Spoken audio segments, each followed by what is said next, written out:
I had these hands. You agree with this? Open, cool.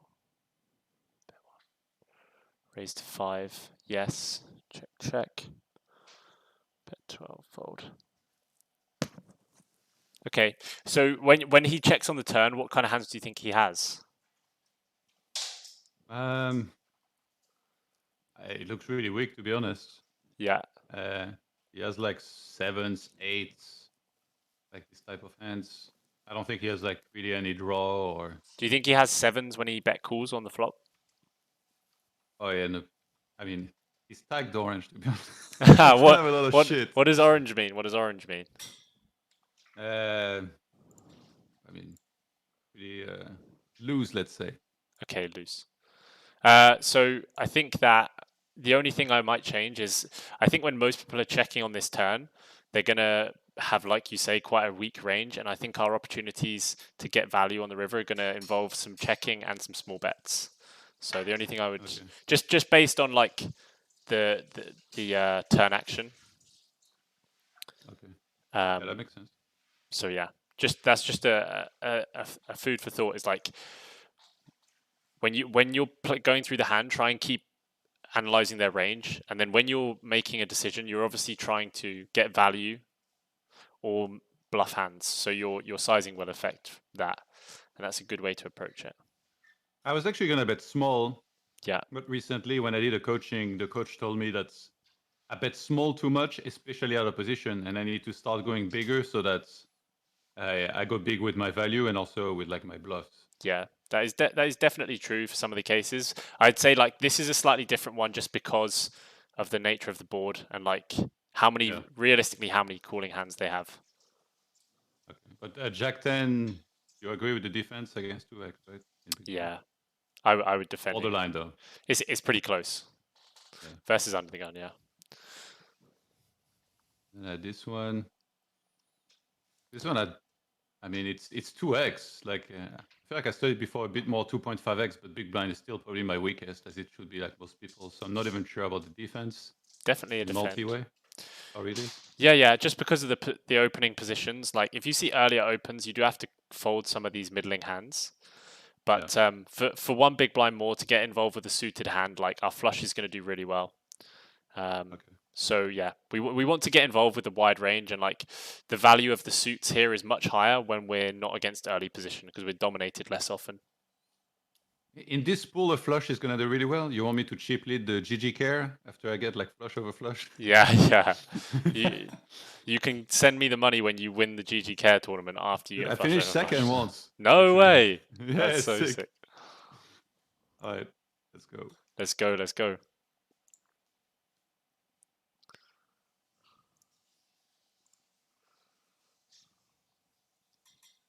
Do you have a hotkey for quicker folds? No, I don't. I do Although, right click. It's amazing. is it good? Yeah, it's so good. I should do it. I mean, I've played like so many hands. I don't know. I'm a bit of an old school.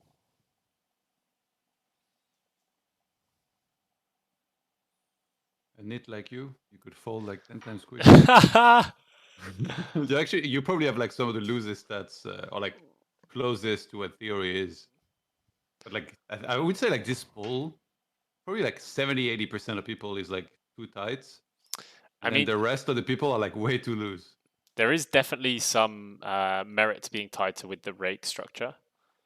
Yeah. Um, Naturally, you want to play a tighter strategy when the rake is super high. Oh my god, police, what's going on? We're at the end of the bankroll. Look at this guy's stats. What 2% three what a bets. crusher! That's Herring gonna be a balls. yikes and fold. 7 months, herring balls. Thank you very much. Really appreciate it, dude. I hope you're Roy well. Rogers. Hmm. We start small. Block the nut flush draw, top pair, top kicker. He's gonna check raise, I think, like a lot of like straight draw, any sort of straight draw that he has. Calls.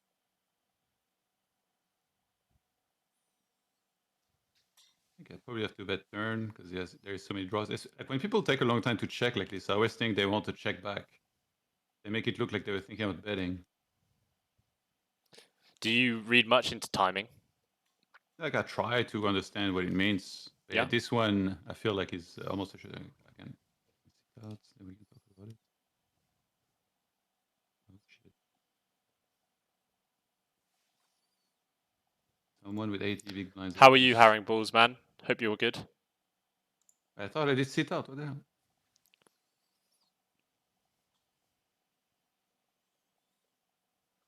Let me check. So did we flat the fours versus under the gun? Yeah, yeah. I think like this is pure flat. It's almost like every pocket pair up to I think it's like 10 or jacks. Like you start three betting more. From what I saw, Mm. right? I definitely wouldn't, especially with the rake, but Oh, really? I don't hate it. It can't be too far off, but I definitely wouldn't Yeah. be like just flatting all the pocket pairs there. I would just fold anything below like eights definitely, and then you can maybe flats eight, nines, tens. But I don't think you should be flatting You would like fold sevens yeah. against this 80 big blind stack who's like waiting to join my bankroll. I mean, you're more incentivized to call the deep they are, right? Yeah, yeah, but 80 is still 80 tells me it's not a reg, and like 80's enough for you. yeah, it's still enough I think to set mine for against a 2x. You know, like if it starts going 3x, then yeah, you're more incentivized to fold. I feel like what does theory say about this?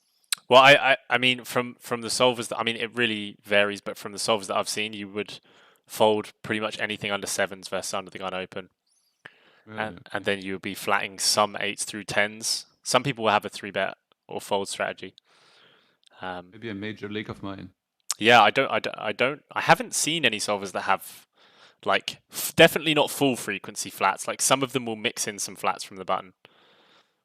Yeah. Is it allowed to open GTO Wizard if I'm sitting out? Do you know? I wouldn't do it. I don't know, but I wouldn't do Okay. it.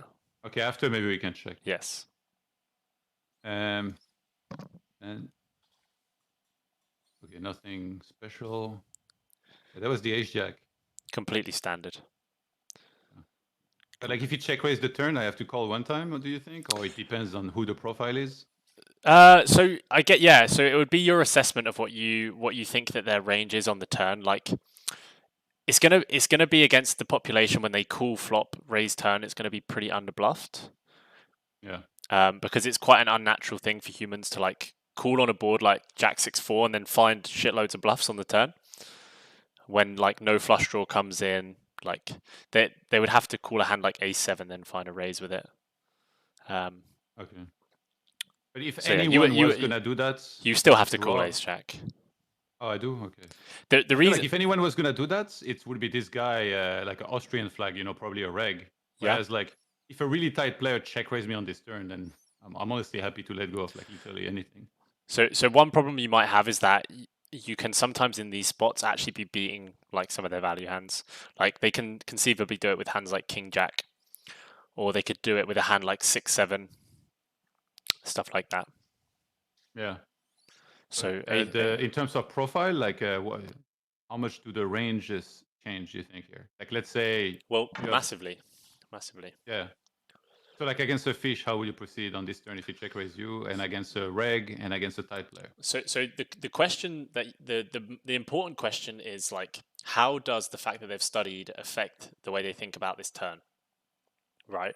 Because if you're thinking of somebody who's like very new to the game and what we consider a fish, um, they're pretty much playing snap, right? This is my hand, or like these are the draws that I have. Yeah. How much money do I want to put in? Whereas when you're playing at somebody who's studied, like they understand how boards favor ranges and positions, right? Yeah. And what I mean by this is like if you're playing against a reg here, they're going to find many more bluffs because they understand that the five is in general a better card for them. So what that means is that we need to be calling wider versus a reg in this spot than we do against a recreational that's raising.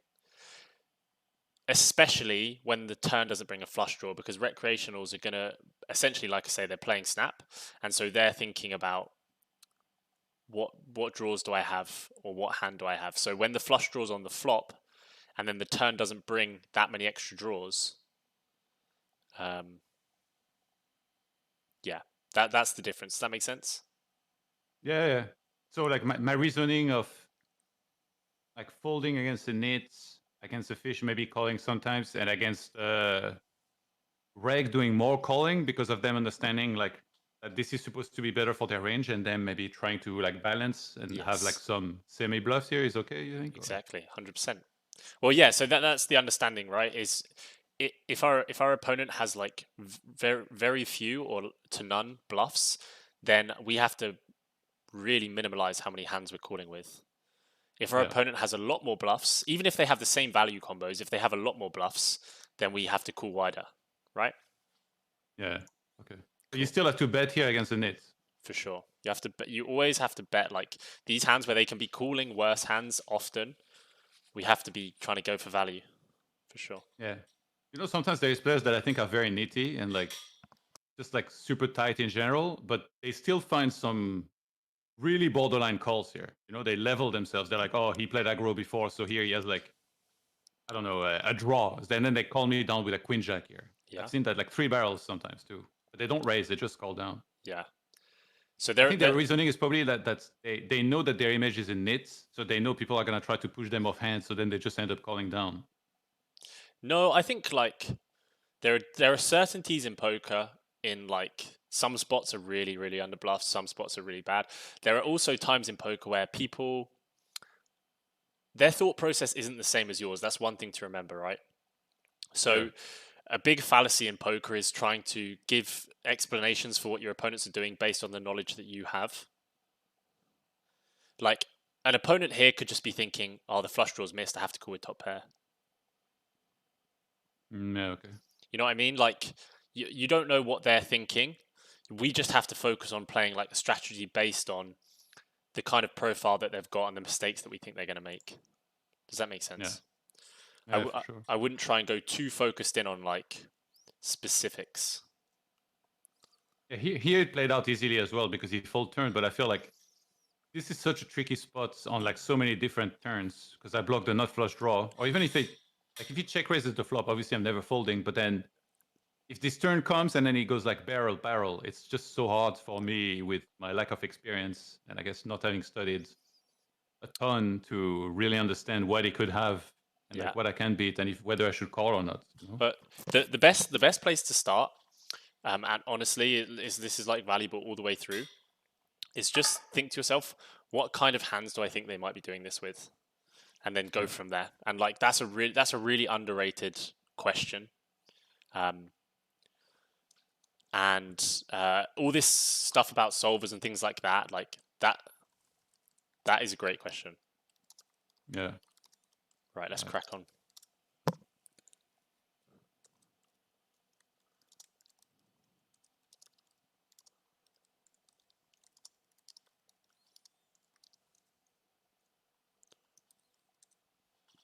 King six of actually, yeah. This Whoa, is the like the ranges limp. I know. Yeah. I know every time I limp, they do. I Right, don't get rid of notice. get rid of your limping strategy. Three bet or fold. King six off is going to Oh, be the really? the bottom of your opening range from the small blind. Okay, Yeah. Okay. the limp is fine, but it is very complicated for minimal EV. So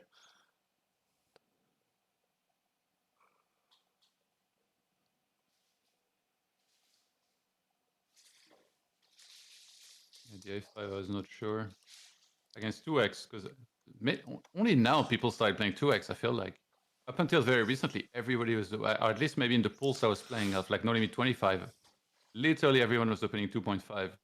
But yeah, that's kind of the ranges pre-flop that I studied for a while, and then now I play like 50 and 100, and everybody's 2xing, myself included. So then I'm a bit lost in comparison.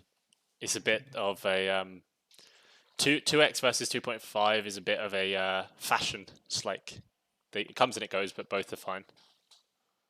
It's slightly changes the ranges. Yes. Also, Have you played against Fritzy? yeah, the 7x boy. Yeah. Holy shit. It's all fine though. I mean, the 7x isn't actually optimal, but if people don't know how to play against it and you have an appropriate range, it's fine, right? Yeah, I think at first Like I was making a lot of mistakes against it. Then I really kind of understood much better, and then I figured out his range. Also, it was like pretty tight. Yeah, I mean he had like 12% VPIP. Jack 10. Cool. So let's sit out here. Let's sit out here because this is a good one, right? Yeah. Oh my god. There you go. Okay, I want to go through the Queen 10 hand on the left. So the only question I have here is like I think pre-flop, flop, turn, all very good. When we get to the river in this spot, what kind of hands do you think that we're losing to? Um, a slightly better queen. That's King mostly Queen about it. maybe? Yeah. Cool. And what kind of hands do you think he might bet and call with that we beat? Uh, none that I can think of. What about a hand like Ace Jack? What about a hand like Queen 9, King Jack, Jack 10, Jack 9? I feel like he would check these a lot. Well, he bet Jack 10. Yeah. Well, I did warn you. I don't know shit about this game. No, sorry. Yeah, but this is the. I'm not trying to have a go. I'm just kind of provoking your mind when you get Yeah. to these spots on the river and they've gone for this small bet. The question is, does he have more hands that he could possibly call with to a raise than he does hands that call and we lose to? So when we get Yeah. when I get to this river spot, the question is like, what hands do we lose to that he's played this way? Okay, maybe he has a king queen. Yeah. But do you think there's a good amount of hands that he's gonna call a raise with that are worse? Because yes, he bet this on the river, but I feel like he falls to a raise here.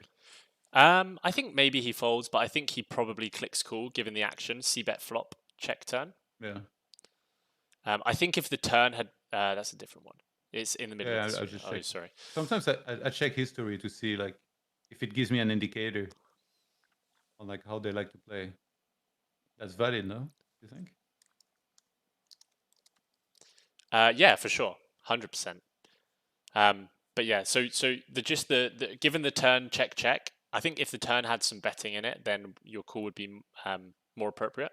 But I think given that the turn went check check and he's small bet on the river, we have opportunities to raise here. And I think it's not necessarily about the hand itself, but more like if you're asking yourself that question. Yeah.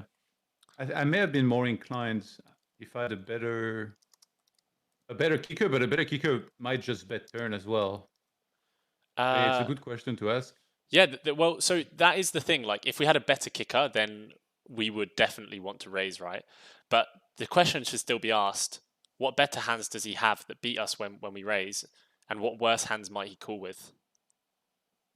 Yeah. And what do you think are the worst hands? Do you think he would call with this? I think he might call a hand like Ace Five as bad as that. Well, oh yeah, I guess he would call S5 flop. Okay. And Nice. like if you check this in GTO Wizard, would you see this raise also? It's more like exploitative against population. I think Cheeto would bet it on the turn, but I don't mind your check. Okay. Okay. Actually, I asked myself a lot of questions, but this was not really one of them. Like in my mind, this is a clear call on river because he doesn't call worse, but it's good to ask yourself to look for extra EV, I guess. For sure. I think you'll be surprised once the turn goes check check how many hands you'll call on that river. Yeah. Like I try to be open-minded as much as possible, but sometimes on a certain spot like this one, my mind is like super closed, I guess, in that I think it's only like one certain way from what I've experienced. Yeah, and actually, like even when I'm talking with you in these hands, that doesn't necessarily mean that I'm right. That's why it's like I always think it's best to find the right question because then you can decide for yourself Yeah. rather than like I give you the answer.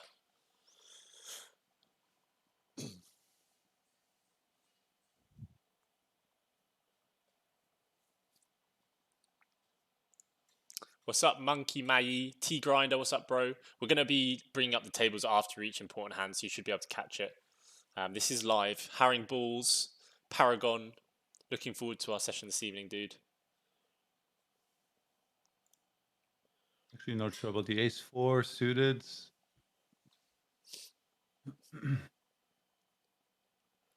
Probably was a check. Right. There's really not many worse aces that are gonna call me here. And obviously, I'm absolutely crushed against a 9. Check turn. That's a decent river. Definitely have to bet it now. And big. Just like the reasoning I talked about earlier, where out of position, I will go big more often. I will sit out. And we have the ace king. It's 3-way. Oh my god, these guys really make it hard. I think my hand is just way too strong. They shouldn't have many sets here, really. And I'm gonna put them in a really shitty spot if they're like a pair above this, where they have to call flop and maybe fold turn. So I think I'm gonna barrel this and shove any turn pretty much, unless it's like, well, this I'm definitely. Should I check? Maybe I shouldn't overcomplicate it. It's a Chinese flag. Let's shove. Let's go. Yeah. Nice hand. Okay. He probably wouldn't have folded the turn again on any turn. I think I And like maybe it. even I not an like. ace or a king. I think. I think a turn check is really good. Yeah. Here. Yes. Really. Yeah. Just because it's the 7, and it's going to give them an opportunity to bluff lots of hands, and pretty much any hand that he's going to call is probably going to go in anyway. Okay. So I don't mind the shove; it's fine. But we kind of want to give him some space to put bluffs in. Okay. But like, my problem with that would be like, again, I'm not super well studied. Yeah. If I check here and a blank river comes, I'm literally lost in the middle of the desert with no water and no idea what to do. So Yeah. So when you get to that river spot, what's the right question? If you check the turn and he checks back, what's the question on the river? um, what do I beat? Well, you beat everything. You got the nuts. Oh yeah, no, but like, oh yeah, no, I meant like, sorry, I meant if the turn was not the flush, Okay. then I should jam, right? Yeah, I think the turn jam is good with the flush draw for sure. Okay, yeah. Okay, I know that the flush is here. Yeah, check. Okay, then my fear would be like he checks back turn and then yeah, I don't know. To be honest, I just can't read ranges very well. I feel like I've been in this spot before, and then a lot of the time when I checked, then they got a free card. They like nothing changed, and then they just like fold river or something. Whereas like now, I was like hoping he levels himself if he has like a high diamond, he tells himself like he has like the flush draw or whatever. But yeah, I can't picture his range very well at all here because he 3-bets in hijack against under the gun. So like, yeah, what would you say his range is here, Dan? So I think in this spot, um, everyone's asking if it's live or recorded. Yeah, it's live, my friend. It's recorded. In this spot, you have to consider like the 3-bet calling range. Yeah. And so I think he's going to show up here with a lot of like ace jack, ace queen, ace 10 suited hands. And I think he's going to show up here with a lot of queens, jacks, 10s, 9s, stuff like that. Maybe queens, jacks, 10s. And then maybe some like suited connecting hands once the under the gun player calls, he's probably going to call everything that he 3-bets. Okay. Everyone's asking why there's a delay. I've got to protect Todd's hands, guys. No, go ahead. Stream it with no delay. Come at me, Stream guys. I'm gonna soul read you. I don't need to. Yeah, I you don't can need to see have any my advantage. cards, but I can feel your soul. So the hand was pretty nice. I think turn jam is okay. I think turn check. T Grinder says he likes the jam against a wreck. So yeah, that makes sense. So I I guess don't. the question here is: are we going to get more value from hands that are going to potentially bluff when we check, or are we going to get more value from jamming against hands that aren't going to put the money in themselves? So that's the question. once we got the nuts here on And the turn. the profile is important for that, right? Because I don't have much info on this guy, For sure. and like it's not many hands, right, in the hut right now. I mean, Like only yeah, you basically got none. You've got 12 hands played with him. yeah, that's not a lot. The only one other want to look at is the bottom right. We had the 9-10. This is just something that we can 9-10 against Sunset. This special $6 pot. Okay, so I just want to talk to you about your thought process just going through to the flop. I don't know. I felt like this was a raise small blind against big blinds. Yeah. And then when we get to flop, I just have like a backdoor draw when there is like already one over. I don't have a flush draw. It just felt like my hand was not great. Okay. Yeah. True. But this guy is on the neatier side of things, so maybe I should just bet. So Like I don't know his range well, and I don't know what to bet. So I simplified my strategy and I check folded. I mean, Let's just be honest. the check fold is fine. It's not a problem. Yeah. It's not like massive either way. I just kind of want to see like where your thought process is at on this board. What if you're going to bet on this board? What size would you bet? Personally, I like small bets.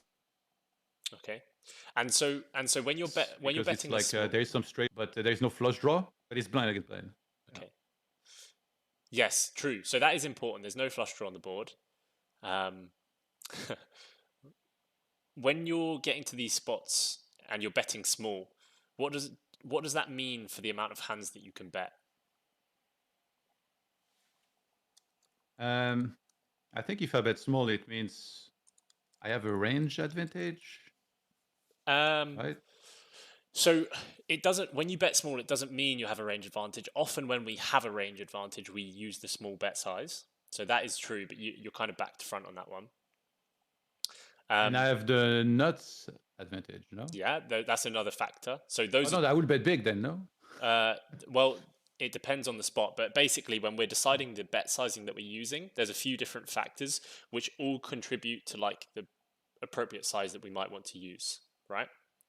Okay. Yeah. And it sounds really long and convoluted, but it's just something that you pick up and you have to use bits from each of those heuristics, like do we have range advantage, do we have a nut advantage, how wet or dynamic is the board, like all of those things contribute to the bet size that we might want to use. And again, we're not going to like go into that too detailed today, but something to consider is like you'll kind of have a feel of the size of bet that you want to use. And when we're using the smaller bet sizing, what it means is that we can actually bet a larger proportion of our range. Yeah. So if we're using the big size, we can't bet as often in theory as if we use the smaller size. Okay. Yeah. So what I want you to do is in those spots where you've got a small C bet like this one, I want you to try and think of like some hands that you could stick in there that maybe aren't as obvious straight away. So maybe 9-10 not now, but maybe a hand like 7-9 you would see bet, or maybe a hand like Queen Jack you would see bet. Yeah. Yeah. 7-9, yes. Queen Jack, probably not. Okay. Fair. Okay. So it's just a thought experiment. One is a gutter and one is just two like middle cards to the board. Yeah. So another thing to say is when we're using this small bet sizing, we really it's important like how our cards react with everything, not just the top card, right? So when we're using the small size, he's going to call hands like 8x and 5x and 6-7 and 6-4 and 7-9. Yeah. So actually, we can start c-betting much wider, and it's not as direct as like our hands not top pair, you know, or a pair. Yeah. But does it not matter that I have no backdoor flush draw? It does matter. I would feel much more comfortable. I'd be much more inclined to bet if I had the backdoor flush Okay, draw here. cool. Yeah. So that is if you think of it on a big spectrum, so the spectrum being like top set of kings is the best hand, and then like maybe the worst hand we could have here is like 10-6. I don't even know. I'm trying to think of the worst hand we could have here. Ace deuce maybe is worse. I don't know. But a good thing to think about is that like at what point do you want to stop betting? When we're using that smaller size, we can use a lot of those hands in that top proportion. and actually maybe a hand like 10-9, maybe 10-9 of hearts you want to use and 10-9 off you don't. It's just food for thought. Yeah, yeah. Cool. I think that's yeah. I think with the backdoor flush draw, I'd most likely bet. Nice. But here, when I have like no backdoor flush draw and a backdoor straight draw and like two cards under the king, like it felt too bad for me. But I could understand if someone tells me that I can stab here with this. Yeah, I'm not going to tell you that you should or you shouldn't. I'm just want to Yeah. provoke your thoughts. Okay, it's good. Thank All you. right, let's crack on.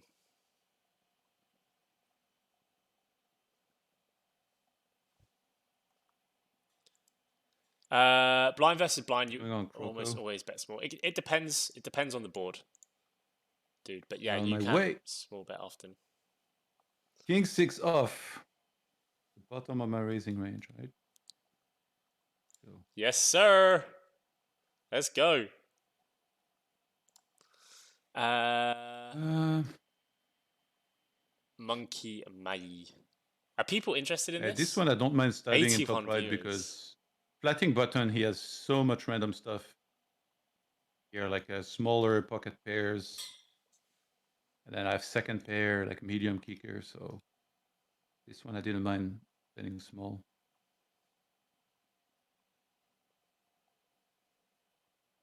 Yeah, checked. Like people that flat in small blind, I can never really understand. Like even here sixes, I'm just gonna. I feel like GTO will sometimes even say to call, but I just play like 3-bet or fold mostly. 5-3 suited. His queen, I think, is like in these positions, maybe even pure call. I'm not sure. Or maybe low frequency 3-bets. I'm just gonna call. The A6, gonna fold. Gonna sit out. Then we can talk about this. Third pot, yeah. I mean, obviously, never folding. Question is, should I raise? I think not. If he has like a pair under the ace, he's just gonna check here, and then I can bet river. What gets tricky is if he bets again here. Okay, my life is easy, I guess. So I don't mind checking here and then getting value on the river from like all these medium pairs. Or like a worse ace, maybe. And then if he has fives, I'll just jump from a window. Question is, do I go big or small? What do you think his range Uh, is? yeah, that's it. Medium pairs. I need to go But for a then, wee. I'll be back oh, once you finished. okay. What would he call? It's not folds. Oh yeah, nothing. Yeah, like queen jack or something. For him to not even consider it tells me he was really weak.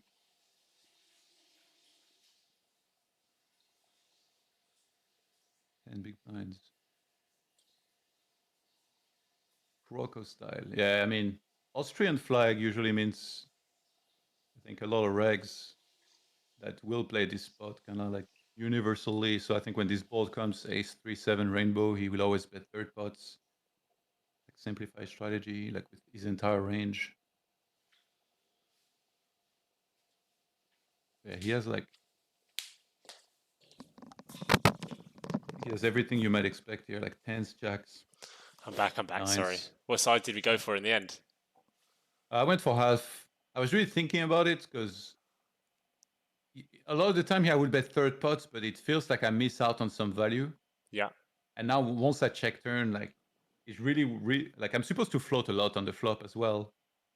So once I check turn, I mean maybe you can go big and like he might level himself into a call with like nines, tens, jacks, maybe even like I mean kings or queens. That Yeah. wouldn't So even be. I think your analysis of his range is really really good.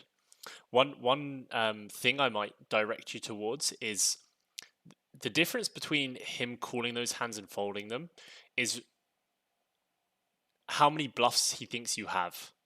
So where do we need to go to figure out how many bluffs he might think that we have? To his profile, Nope. to my profile,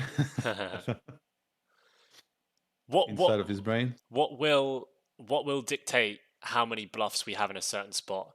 So like for example, on this spot, in what situation might we have a bluff? What bluffs might we have here?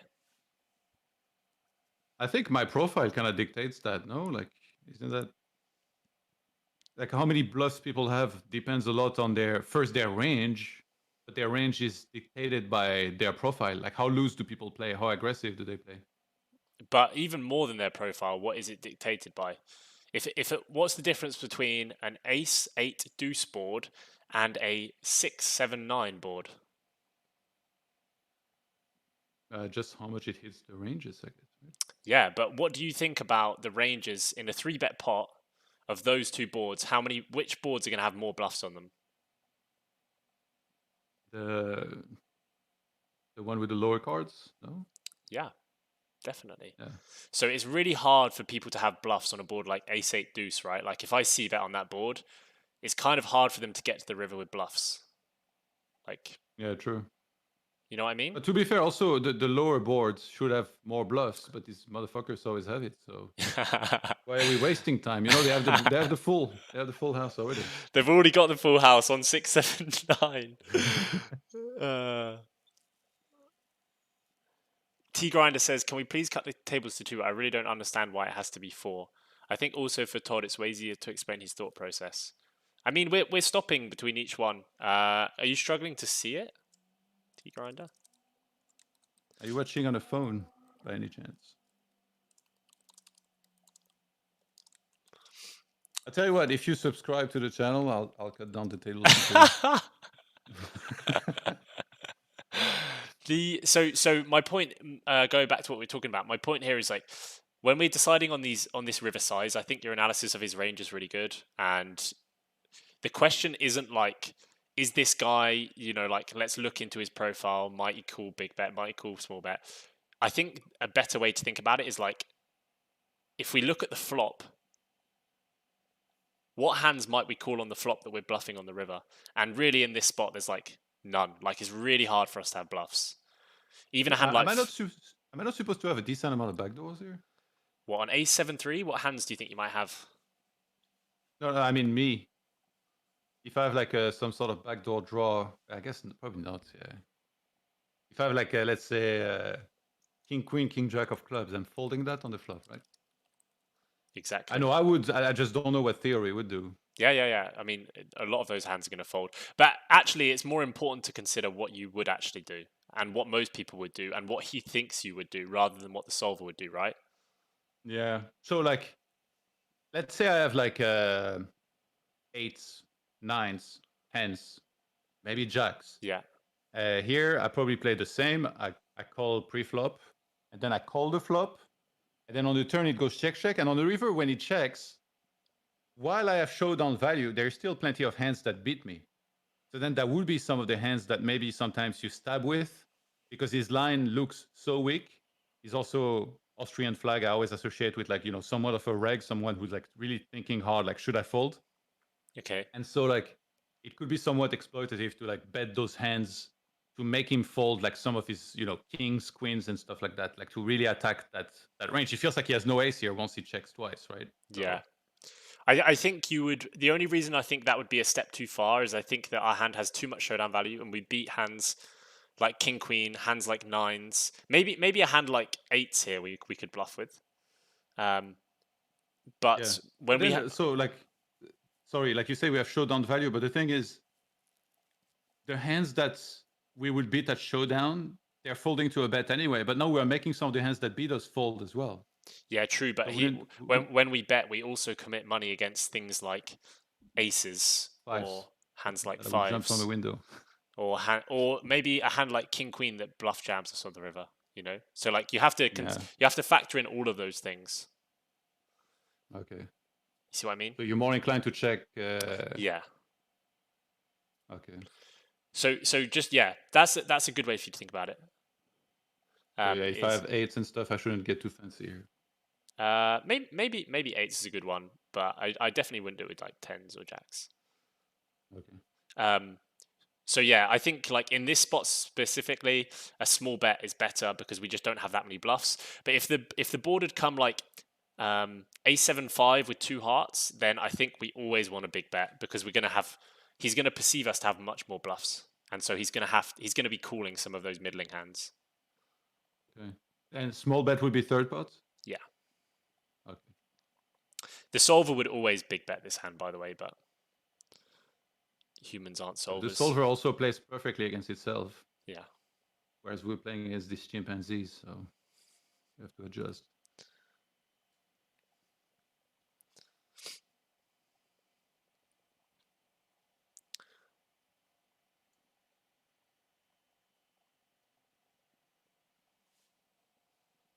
An 8, the 7, 8. Oh no. 74 people watching us play this game. Hope you're enjoying it, guys. If you have any questions, stick them in the chat. No action.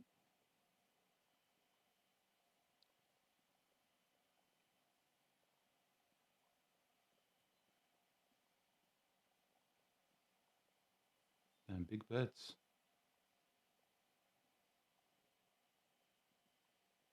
Small blind flats from someone without a full stack.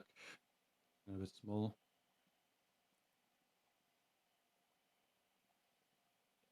Yeah. Check turn. Or fold is long bet. I can sit out already. This is probably going to be interesting. So after a 3-bet, usually my universal sizing is third pots. Even though on this board I probably could have done half because there is a flush draw, but I do block the nut flush draw. And then ace-9 against 3-bet. No, thank you. Nice. Very standard with the aces. The one that I want to look at is the small blind flat top left.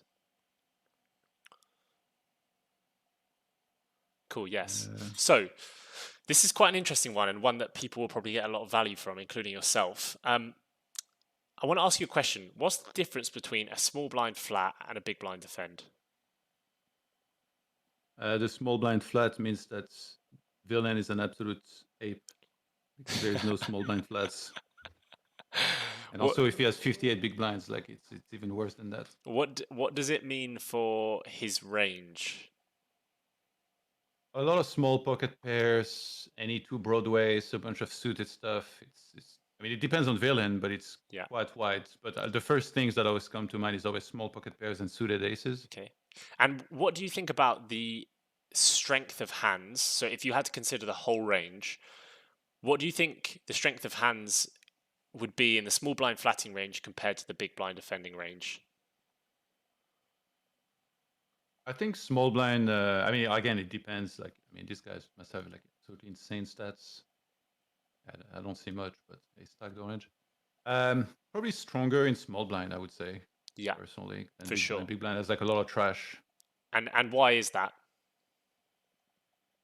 Because big blind, they're getting a good price, so they're kind of priced in to defend like weaker hands. Definitely. And so when we come up against this small blind flat and they have a much stronger range than the big blind defend, we are not incentivized in the same way to play the flop versus them. And what I mean by that is like when we're playing against the big blind defend, the big blind's defending range is really wide, and that's why this high frequency small bet in lots of spots is applicable. When we're playing against the small blind flatting range, it's almost as strong, in some scenarios, maybe stronger, depending on the opponent, than our opening range. Okay.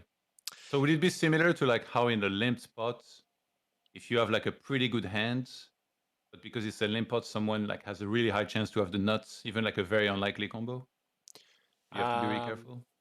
yeah, I mean, it's dissimilar. That's more to do with how many players are in the hand. Yeah.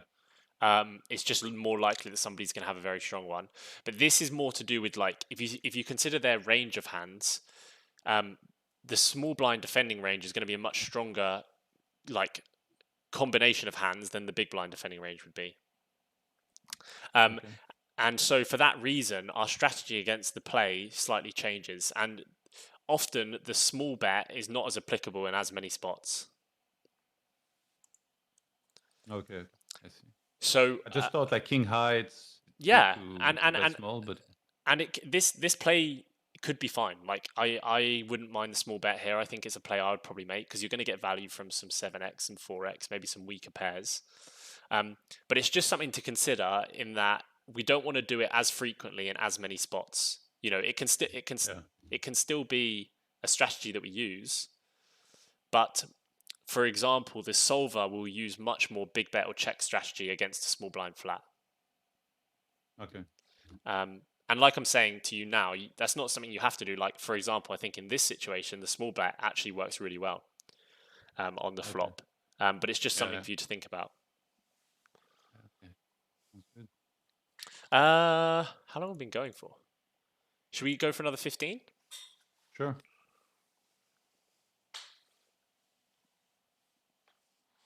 As long as T grinder doesn't mind. As long as T Grinder doesn't mind 4 tables.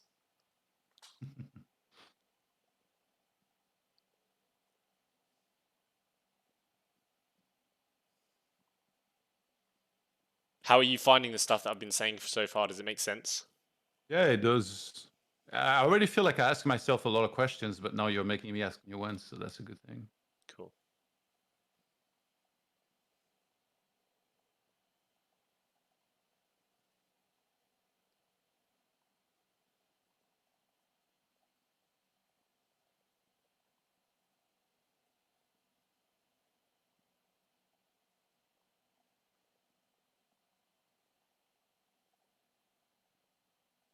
Oh no.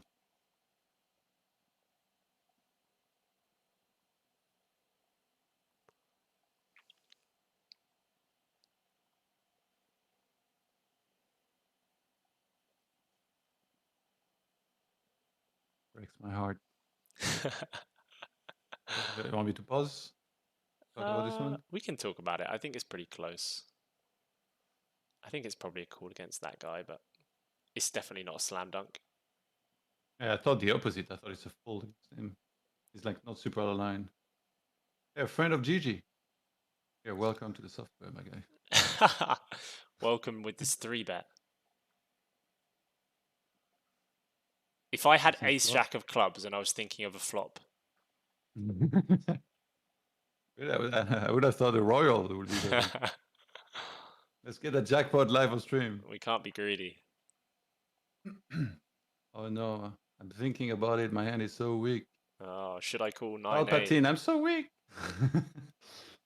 Oh shit. Keeps getting better. What's your 9-8 going to do now?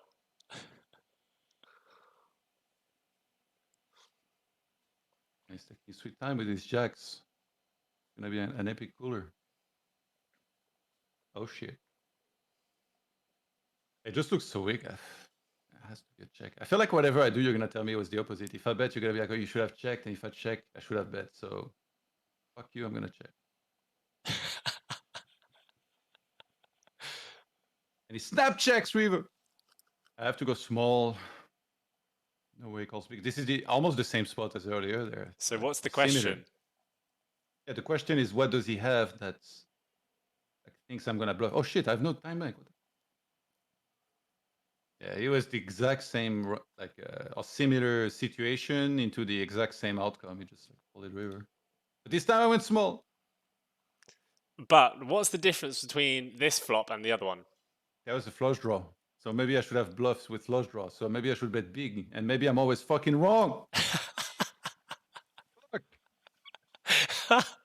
So yeah, it's quite cool. But like in this scenario, we're gonna get to the river with like every flush draw that we have, right?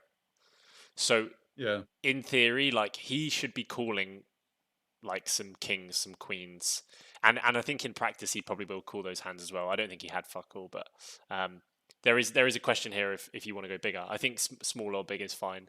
Definitely considering he snap check turn, snap check river. I think Yeah. we probably want to go small, but yeah. So I was wrong. Not wrong. Just It's say just it. I about was wrong. It's not wrong. I'm It's your just worst about student yet. asking the right questions. Okay.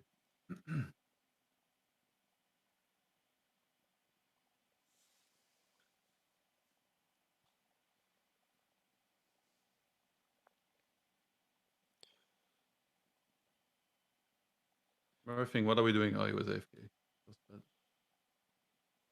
Damn it, you see, like I have no flats in cutoff, but to be fair, he has decent stats.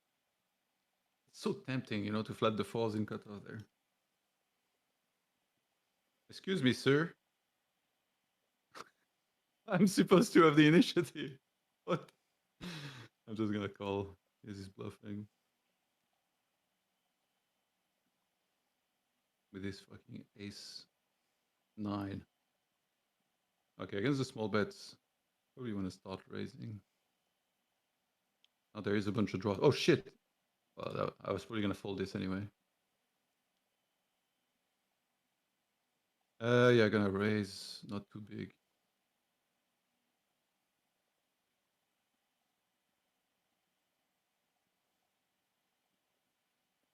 Come on, I want it all.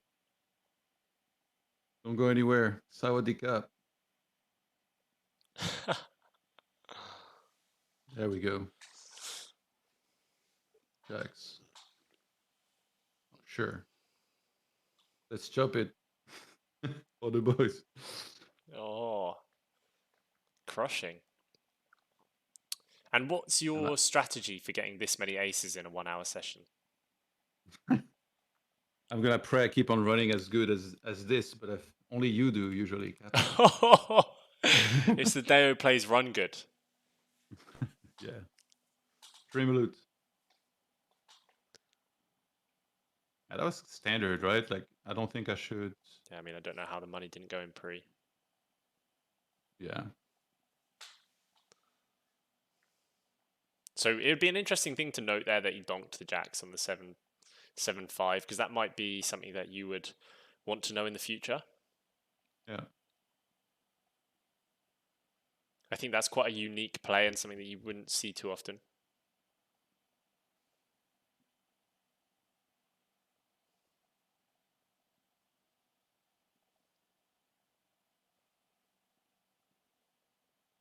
Are you ready to go to Value Town knife? Oh shit. Never mind. It's the one that took me there.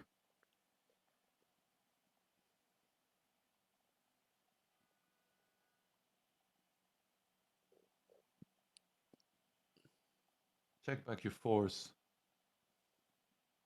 Is that Albania? Yeah, it is.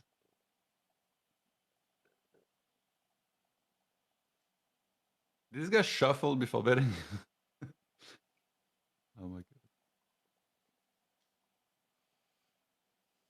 Do you think playing 3-bet or fold in the limit 100 is the way on button? Yes. Really? Unless you have a specific player, if you know what I mean.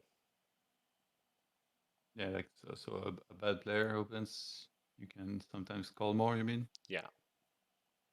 Poppy Nads. You know what? Just because it's him, we're gonna get a love line one time on stream. He owns my soul. Yeah, he plays very aggro, I think, but the thing is, like, it feels like he always has it, and I'm always bottom range against him. It's like almost irritating. What the? Oh shit! Yeah, this is kind of bad. He flatted small blind in the first place. Why is it the people that flatted small blind that always get rewarded as well? Oh my god! Well, congrats. Damn, La Papinade is even beating me when he's not in the hand. This is some bullshit. Oh, here we go. After all this talk of run goods, I'm about to lose 200 plus bigs against aces, 6 city.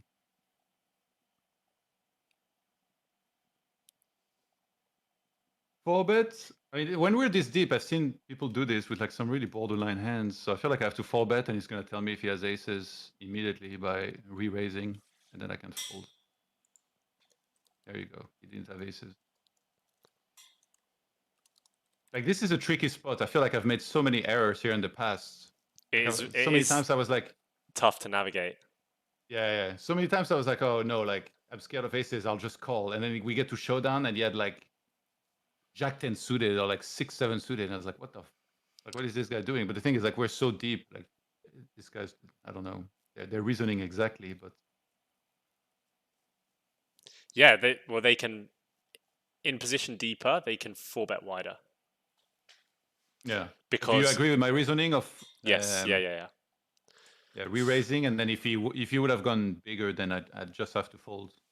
I mean, you're not going to see anybody shove anything but aces there, Yeah. realistically. He's got some big stacks on a lot of tables, so he's absolutely Except maybe crushing as me. well.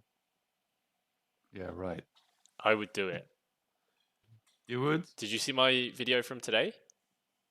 No. I'm not to be On messed YouTube? with. I'm not to be messed with. Really? Yeah. So you did some image building by getting out of line in one single video, and we're supposed to be sold on it. I don't know what you mean. It You can't ruin it before I've even started. checks backflow. I don't know about this, but I'm gonna go small. Nice. I'm just stabbing. I was gonna go big, and then I re-questions. Good.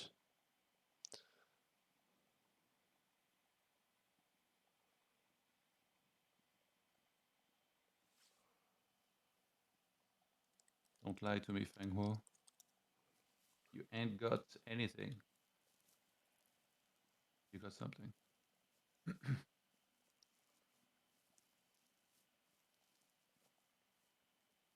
What a beautiful game. Poker is such a beautiful game. For the few times that it goes well, yes, it is. But when it all goes tits up, not nearly as beautiful.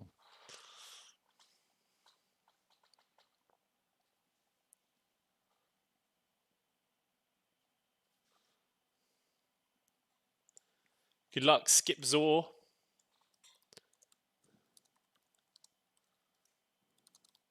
Yeah, play with money you can afford to lose, dude, and I enjoy big it. ace hole. I guess it's got some humor.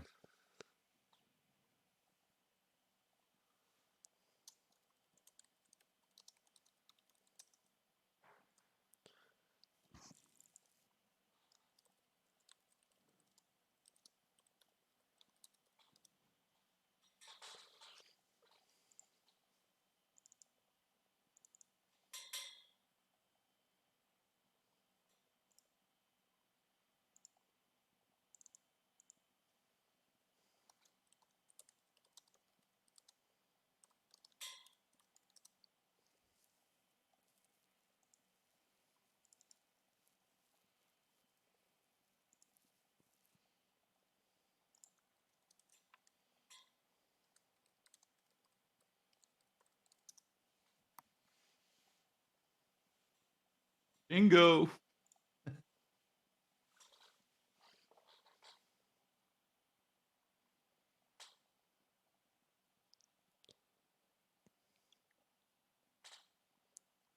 Oh no.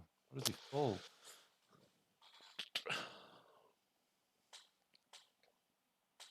You want to talk about that one? Yeah, let's talk about it.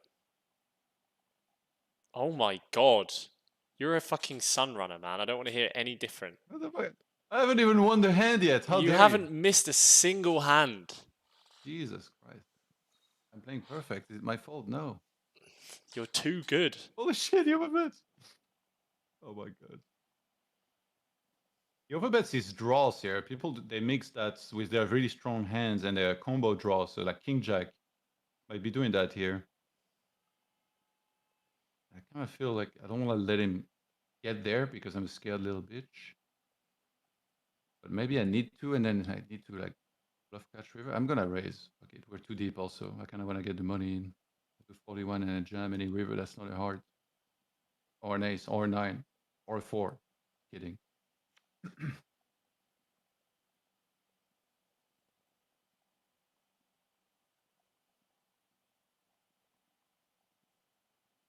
Come on, mate, level yourself one time. I mean, to be honest, check raise turn here looks like the nuts. I definitely played this wrong, didn't I? Oh shit, he calls. Well, the river strategy is gonna be easy, boys. Look at this. Even Lewis Hamilton is smiling at this shit. Let's go, champ.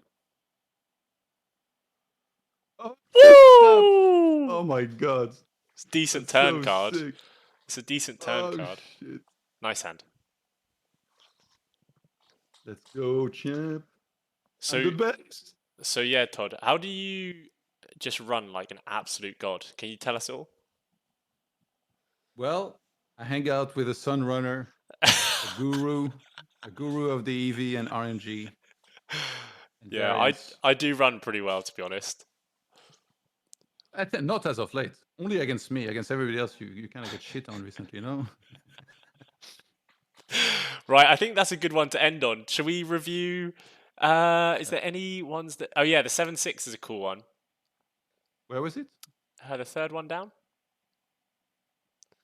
It Wait, was the what? one you This were just one? looking at. I know you haven't need eyes to win hands today, but Oh, this. Oh, it yeah, was such a small spot. I was like, okay. yeah, Yeah, so this guy, we have a history, and then he knows me from gaming, like because I played StarCraft. So one time he forbid me and he wrote my life for hire. Well, I know he jammed, yeah. I forbet and then he jammed after writing this, which obviously I always interpret as like a sign of strength. yeah. But yeah, we played a whole bunch of hands together. I see him as tight. He sees me as tight. He's wrong. I'm right. And Of I was course. really thinking on the flop. I was like, King 10-4 button against big blind. I kind of like that, like to stab. Yeah. But I wasn't sure about the sizing, so I went big because I feel like I have a nut advantage probably on this, far more so than him. That he called, and then on turn I got the flush. This was I feel like the flop. It's unlikely I was completely wrong, even though like that's always a possibility. But turn is really where I wasn't sure because I turned the flush draw. But it's like if this flop was interesting to him, the turn doesn't really make things much worse. Like Queen Jack got there, he can turn like some random two pairs like 10-9, uh, King 9, like he would have called also the flop. I was like, I'm content with just a check and pray to the switch Iron Jesus on the river, and then I got the flush and went big. Okay, so we're gonna have some value hands here on the turn, right? Yeah. What kind of value hands are you gonna have? Any hand that's like a set, a good flush draw. Does a good flush draw count as value hand? I guess it's like still a really strong draw, right? So it It's hasn't gotten there yet. we we I we would we bet wouldn't it. categorize it as a value hand. Okay. So like I'm gonna have sets. I'm gonna have a straight possible. Some two pairs. Yeah, that's it. What's our So top kicker? um, the thing is, when we have these value hands on the turn, like straights, sets, two pairs, in the name of poker, we should really have some bluffs as well. And one thing about poker and building a good strategy is that we tend to want to put money in when we have EV. So there's a couple of different ways to think about this, right? But when we're bluffing with hands, especially on the flop and the turn, um, we kind of want to use bluffs that have good equity, Yeah. and they tend to be drawing hands like flush draws, straight draws, stuff like that, overcards. Okay. So at first look, like this is obviously a very good hand to be bluffing with because we have good equity against pretty much everything. And we have lots of value hands that are going to want to bet. So, like in the name of poker, we should probably bet some of our bluffs as well. But also, one thing I thought about is that doesn't that put me in a really bad spot on the turn if I bet any check raises? Okay, yes, it does. Does the fact that he can check raise mean that we shouldn't bet? I'm a fish, yes, absolutely. Okay, so the reason that that is not true is that it's just too, like, it's too big. Like, when we bet, he can fold, he can call, and he can raise, right?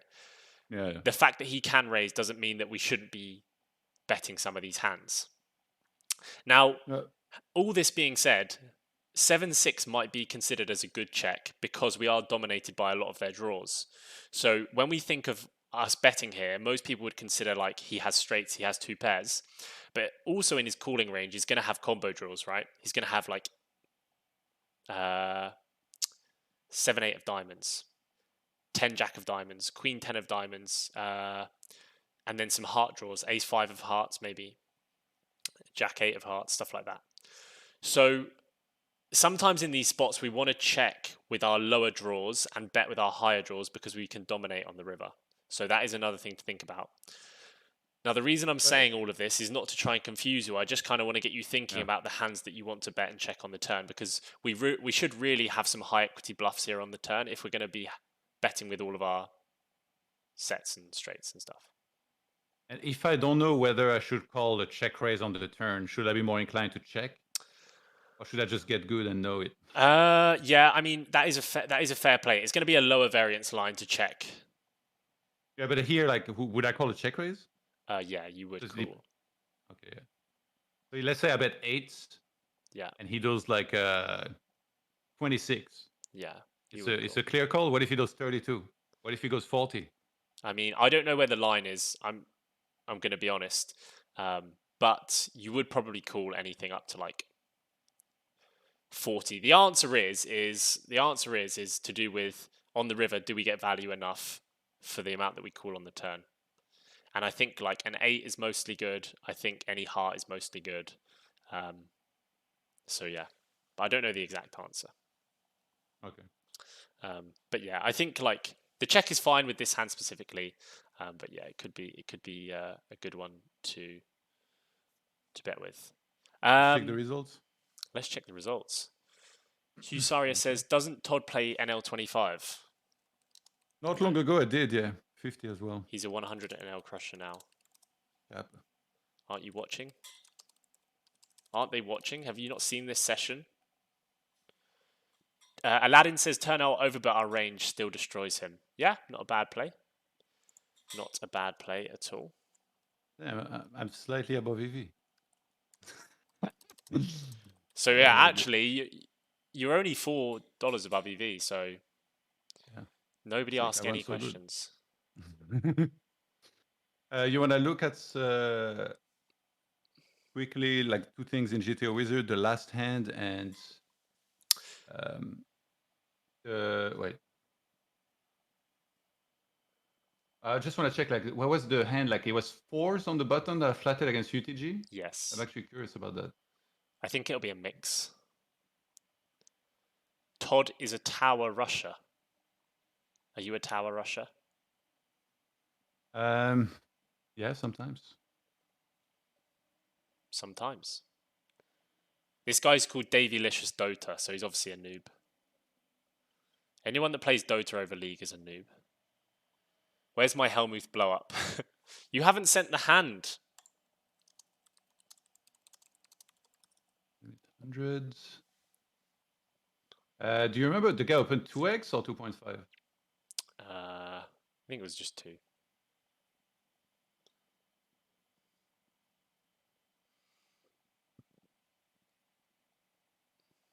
I mean, this strategy is bullshit. Who the hell applies these? Holy shit. GTO doesn't know shit against population. So I flatted what, fours?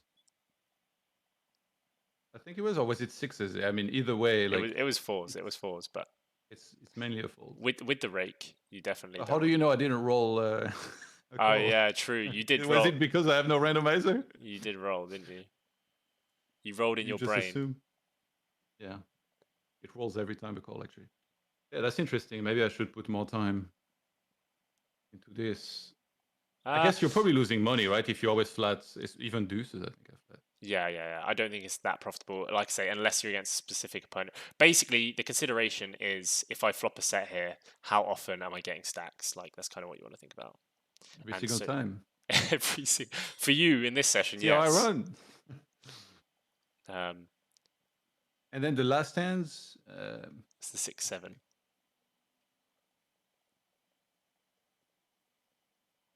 what did I open two?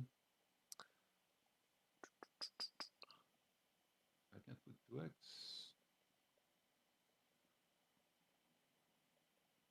Go NL50 GG, right? Yeah, let's do this. That was Right. button. Yeah, so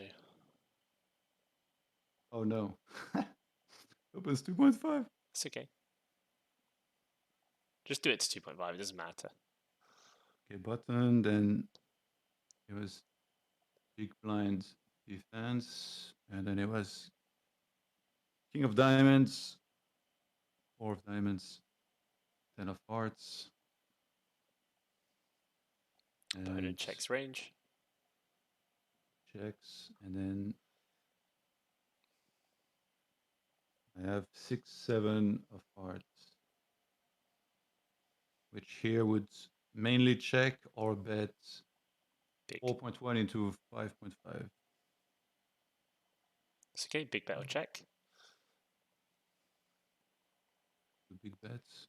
It was not 100% accurate with my one big blind. Dios said very nice.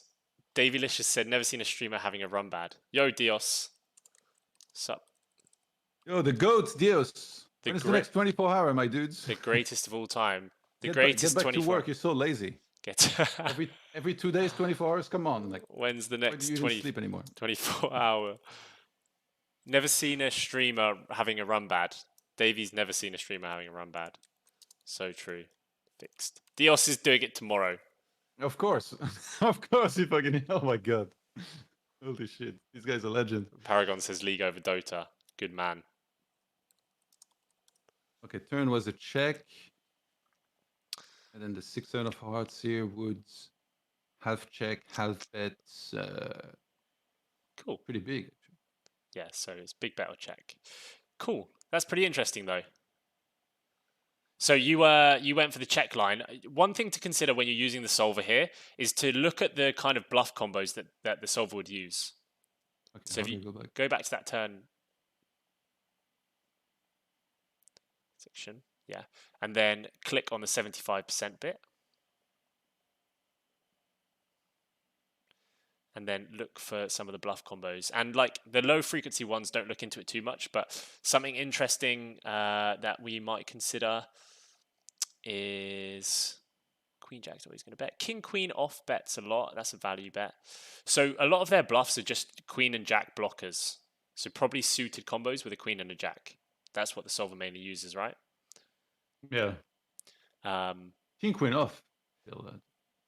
King Queen off still bets. What about? I'm just interested in that. Like Jack 10 suited always bets.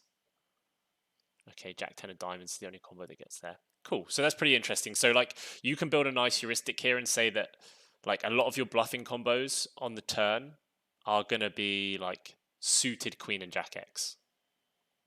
Yeah. Crazy actually to all these random Queens and Jacks.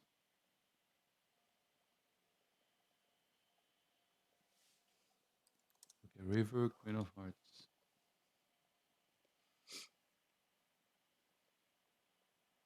And he checks.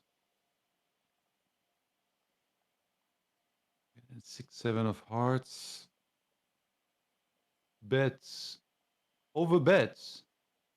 Yeah, it mixes. Yeah. Wait, mixes over bets. 150% or 300%. Wow. So okay, now that you've seen that and it looks a bit out there, what do you need to do for us to kind of decide if we actually want to use this strategy? I mean, I need to think how applicable this is to population. And how do you do I that? feel like in this case, not very. Well, yeah, but you can Well, you can train it a little bit in here, right? well, the thing is, population will think over bets are like a lot of nuts here because nobody bluffs, and they're absolutely right. So if you overbet, they're just gonna think it's the nuts and fold everything. Yeah. So the thing is like if you want to adapt to that and make it an exploit, then you should start bluffing more on those rivers. But then that's when they're gonna start randomly calling, and you're gonna hate life because you're a terrible player who can't read ranges, and it's all downhill from there. So it's tricky, you know.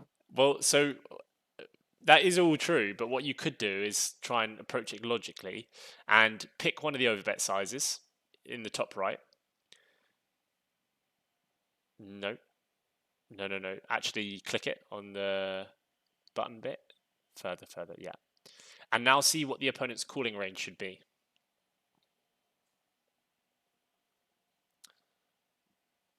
Right, so they've got some King 9, some King 7. They've got some 8s, 7s. Okay, so obviously they're not even going to call anywhere even fucking remotely close to this in their entire existence. So what you want to do is basically you can have two adjustments. What adjustments can you have?